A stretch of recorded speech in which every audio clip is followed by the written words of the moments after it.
पंढरपूर पासून अवघ्या 15 मिनिटांच्या अंतरावर पंढरपूर करकंब रस्त्यावर धोत्रेज ग्रँड प्रायव्हेट लिमिटेड घेऊन आले आहेत पंचतारांकित सुविधांनी युक्त हॉटेल ग्रँड। तसेच पुण्या मुंबईच्या धर्तीवर सर्व सुविधांनी युक्त hotel Shreyas restaurant, veg non veg permit room बार, प्रशिक्षित कोक व होस्टिंग सेवा हॉटेल ग्रँड मध्ये उपलब्ध आहेत। 50 एसी रूम्स, 3500 स्क्वेअर फूट फुटाचा सुसज्ज बकवेट हॉल, भव्य एसी सूट्स, टेरेस गार्डन, भव्य लॉन आणि चेंजिंग रूम सहित स्विमिंग टँक, प्रशस्त पार्किंगची सुविधा। पंढरपूर नजीक असलेल्या हॉटेल ग्रँड या सुसज्ज आणि पंचतारांकित सुविधांनी युक्त hotel grand, hotel Shreyas restaurant, veg non veg permit room बार, पंढरपूर करकंब रोड। संपर्क 02186 24 22 45। कोल्हापूर जिल्ह्यातील शाहूवाडी तालुक्यातील उचत येथे क्षुल्लक कारणावरून चाललेल्या कौटुंबिक वादाने अत्यंत निर्दयी पातळी गाठली। घरातील पॅकेट ठेवलेल्या पैशाबाबत संशय घेत मुलाने स्वतःच्या 85 वर्षीय वृद्ध वडिलांचा डोक्यात वार करून खून केला। माजी सैनिक दत्ताराम संभाजी केसरकर वय वर्ष 85 असे मृताचे नाव असून संशयित आरोपी मुलगा संतोष दत्ताराम केसरकर वय वर्ष 40 याला शाहूवाडी पोलिसांनी तात्काळ अटक केली आहे। कोल्हापुरातील शाहूवाडी तालुक्यात उचत गावी केसरकर कुटुंब राहते। कुटुंबातील संतोष केसरकर हा कोल्हापुरात नोकरीला असून त्याला दारूचे व्यसन आहे।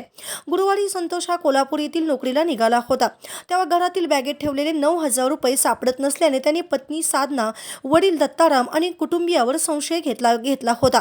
त्यावर घरात जोरदार वादही झाला होता। मी कामावरून परत येईपर्यंत पैसे मिळाले नाही तर कोणाला सोडणार नाही अशी धमकी देत संतोष घराबाहेर पडला। सायंकाळी संतोष त्याच्या पत्नीसह लहान मुलीच्या शाळेतील स्नेहसंमेलनासाठी मलकापूर येथे गेला होता। घरात दत्ताराम केसरकर एकटेच होते। पैसे सापडले नसल्याचा राग संतोषच्या मनात तसाच होता। कार्यक्रम अर्ध्यावर सोडूनच तो घरी परत पुन्हा आला आणि वडिलांशी पैसे घेतल्यावरून वाद घालू लागला।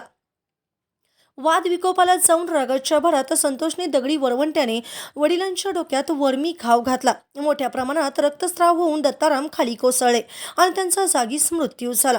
खुनानंतर घाबरलेल्या संतोषने फरशीवर सांडलेले रक्त ओढणीने पुसून पुरावा नष्ट करण्याचा प्रयत्न केला, मात्र कुटुंबीय स्नेहसंमेलनातून घरी परत आल्यावर घटना उघडकीस आली। परिसरातील नागरिकांनी सतर्क होऊन संतोषला पकडले आणि शाहूवाडी पोलिसांच्या ताब्यात दिले। पोलीस निरीक्षक विजय घेरडे यांच्या नेतृत्वाखालील पथकाने घटनास्थळी पाहणी करून पंचनामा केला। मृतदेह उत्तरीय तपासणीसाठी मलकापूर ग्रामीण रुग्णालयात पाठवण्यात आला असून याबाबतची फिर्याद साधना संतोष केसरकर यांनी दिली असून गुन्हा दाखल करण्यात आला आहे। ताज्या घडामोडी पाहण्यासाठी आमच्या YouTube चॅनलवरील PVR म्हणजेच पंढरी वार्ता या न्यूजला सबस्क्राइब करा आणि शेजारील बेल आयकॉनवर क्लिक करा।